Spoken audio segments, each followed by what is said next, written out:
ইসমাইল আলাইহিস সালাতু ওয়াসসালাম উনি কুরবানির জন্য শুয়েছেন। আমাদের মৌলা হুসাইন আলাইহিস সালাতু ওয়াসসালাম উনি সরাসরি কুরবান হয়েছেন। ইসমাইল আলাইহিস সালাতু ওয়াসসালাম কুরবান হয়েছেন 10 তারিখে। আমাদের মৌলা হুসাইন আলাইহিস সালাতু ওয়াসসালাম উনিও কুরবান হয়েছেন 10 তারিখে। ইসমাইল আলাইহিস সালাতু ওয়াসসালাম উনি নবুয়তের সূর্য, আর আমাদের মৌলা হুসাইন আলাইহিস সালাতু ওয়াসসালাম উনি বেলায়েতের সূর্য।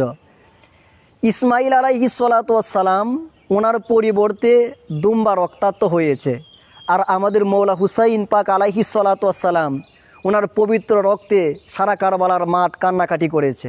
ইসমাইল আলাইহিস সালাতু ওয়াসসালাম ওনার কুরবানির বিনিময়ে নবী ইব্রাহিম খলিলুল্লাহ হয়েছেন, আর আমাদের মৌলা হুসাইন আলাইহিস সালাতু ওয়াসসালাম ওনার কুরবানির বিনিময়ে আমার মদিনার কামলিওয়ালা নবীজি উম্মতের মুক্তির সার্টিফিকেট পেয়েছেন। ইসমাইল আলাইহিস সালাতু ওয়াসসালাম কুরবান হয়েছেন বছরের শেষে। আমাদের মৌলা হুসাইন আলাইহিস সালাতু ওয়াসসালাম উনি কুরবান হয়েছেন বছরের প্রথমে। ইসমাইল আলাইহিস সালাতু ওয়াসসালাম উনি যেমন নামাজের অংশ, আমাদের মৌলা হুসাইন আলাইহিস সালাতু ওয়াসসালাম উনিও তেমন নামাজের অংশ। ইসমাইল আলাইহিস সালাতু ওয়াসসালাম নবী ইব্রাহিমের দোলারা, আর আমাদের মৌলা হুসাইন আলাইহিস সালাতু ওয়াসসালাম উনি নবী মুস্তফার পিয়ারা।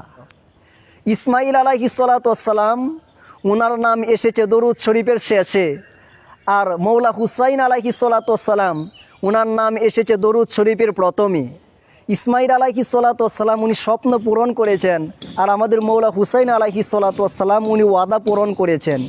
ইসমাইল আলাইহিস সালাতু ওয়াসসালাম ইব্রাহিম খলিলুল্লাহর বংশ, আর হুসাইন আলাইহিস সালাতু ওয়াসসালাম উনি হাবিবুল্লাহর বংশ। ইসমাইল আলাইহিস সালাতু ওয়াসসালাম কাবা শরীফ নির্মাণ করেছেন, আর আমাদের মৌলা হুসাইন আলাইহিস সালাতু ওয়াসসালাম উনি কাবা শরীফ রক্ষা করেছেন।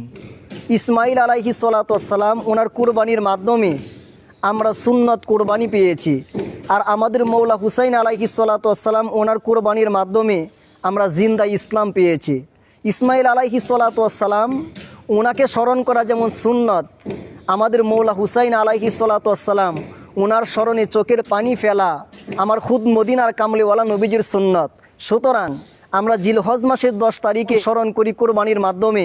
আমাদের উচিত মুহররম মাসের 10 তারিখে আমরা মৌলা হুসাইন আলাইহিস সালাতু ওয়াসসালামকে স্মরণ করব, আমাদের চোখের পানির মাধ্যমে, আমাদের কবিতার মাধ্যমে, আমাদের আবেগের মাধ্যমে, আমাদের প্রেমের মাধ্যমে, আমাদের আয়োজনের মাধ্যমে, আমাদের মাহফিলের মাধ্যমে, আমাদের কনফারেন্সের মাধ্যমে, যে দিকে আমরা পারি সর্বদিক থেকে আমরা যেন মৌলা হুসাইন আলাইহিস সালাতু ওয়াসসালামকে স্মরণ করি।